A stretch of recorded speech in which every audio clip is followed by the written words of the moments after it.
You're listening to Plants and Politics with Gina Bonanno-Lemos. If you're ready to hear the truth about both sides of the aisle, what's really going on in America, and how big money interests prevent change to keep you sick, broke, and desperate, then play on.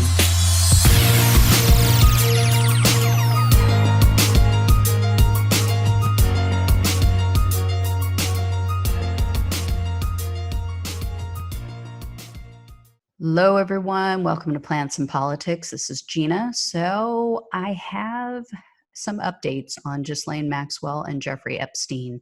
The New York Post reported that a woman named Heidi Wendell, I believe is how you pronounce it, was a former masseuse who worked for Jeffrey Epstein on his private island. And she claims to have given massages to Prince Andrew. Prince Andrew, of course, has been accused of taking part in pedophilia at Jeffrey Epstein's various locations. There's a woman who has photographs of herself with Prince Andrew as well as Ghislaine Maxwell in the same photo. She claims that Prince Andrew sexually assaulted her on multiple occasions when she was underage. I believe she was 17. So this former masseuse made it clear that the massages that she gave to Prince Andrew were non-sexual in nature. And she was not a minor. She was an adult. She is now, I believe they said, in her 70s. It does put him on the island. It, of course, is not proof of anything, but I mean, the fact that he's hiding out and refuses to even meet with investigators says a lot. So several women were named as potential co-conspirators in Epstein's non-prosecution agreement that he was given back in 2008, that ridiculous slap on the wrist.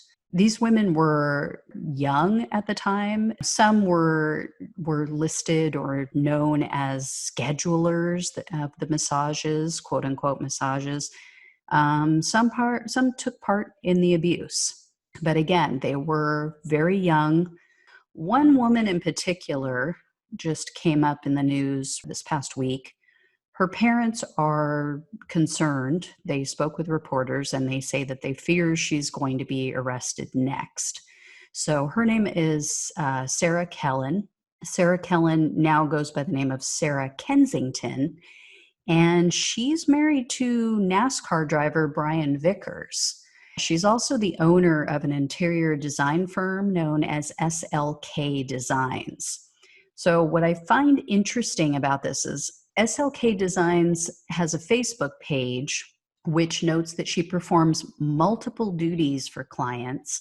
Of note, it says that Sarah is working, this is a quote from the page, is working with a number of clients on various projects, including renovating several corporate apartments in New York, the Caribbean, and Paris. So is it a coincidence that Epstein also has homes in New York and Paris and in the islands and the Caribbean?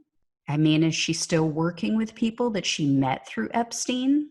Also of note, Daily Beast reported that SLK Designs was once operated out of a Manhattan building owned by Jeffrey Epstein's brother, Mark. And the address where SLK Designs received deliveries was that of a condo complex where Epstein used to rent out units for quote unquote models that he was working with. Now, of course, that was one of the things that he used. That was one of the promises he used to lure in young girls. He would promise these young girls modeling and acting careers. He would tell them about all the people he knew and get them all excited that he was going to help them out. So were these real models? Were these girls who were giving massages and thinking that they were going to get a modeling career? What we do know about Sarah Kellen also is that she worked for Epstein for 10 years as a personal assistant. She flew all over the world with him. She has been referred to as Ghislaine Maxwell's second in command and also, quote unquote, lieutenant. She has been accused of taking nude photos of underage girls for Epstein, including an alleged victim named Juliette Bryant.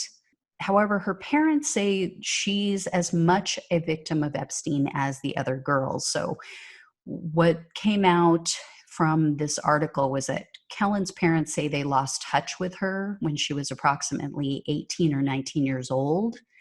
And this was after she was ousted from their Jehovah's Witness church for nude modeling. Apparently, that's when she began working for Epstein. And also, apparently, Kellen had been married at the age of 17 and then divorced several years later while she was working for Epstein. So, the other update is that Epstein's estate has apparently been vandalized. Someone spray painted in red paint to make it look like blood on the front gate of his Palm Beach estate. They wrote "Gone but not forgiven." So, yeah, I think that kind of sums up how all of us feel, but especially his victims. And then Epstein's jet, his private jet, was just listed for sale in Florida for a cool $16.9 million.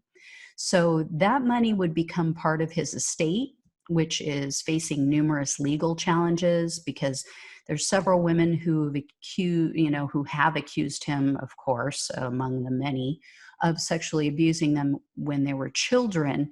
And they filed lawsuits against his estate, which is purportedly worth over $600 million. Also, Ghislaine Maxwell is suing the estate, as I mentioned in a previous podcast, because she claims that he promised to always take care of her financially. And while we're on the subject of Ghislaine Maxwell and her finances, apparently prosecutors claim to have identified over 15 different bank accounts associated with Ghislaine Maxwell.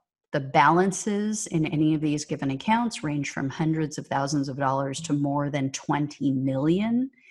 And they've also found that in 2016, so not that long ago, she sold a townhouse in Manhattan for $15 million.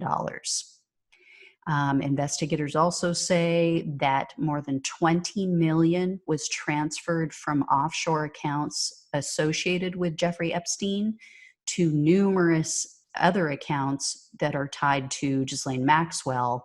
And this was over the period of 2007 to 2011. Now, oddly, they mentioned that many millions were later transferred back again to his accounts. But Maxwell's attorney claims that she's already burned through that 15 million.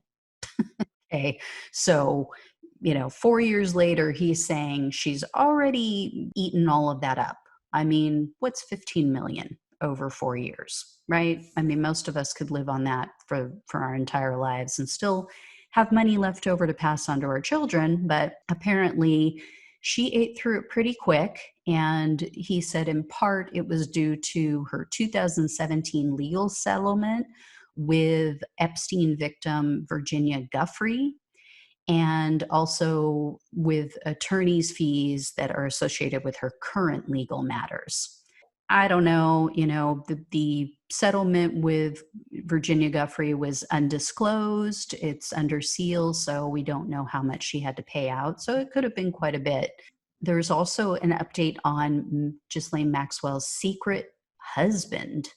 So the New York Post has reported that Ghislaine Maxwell's secret spouse may be a man named Scott Borgensen, I think is how you pronounce it. He's the CEO of a company called Cargo Metrics Technologies. Apparently, the real estate agent who met with Ghislaine Maxwell and showed her the house in New Hampshire where she was living when she was arrested told prosecutors that she had a man with her, and he had identified himself as her husband, and he said that his name was Scott.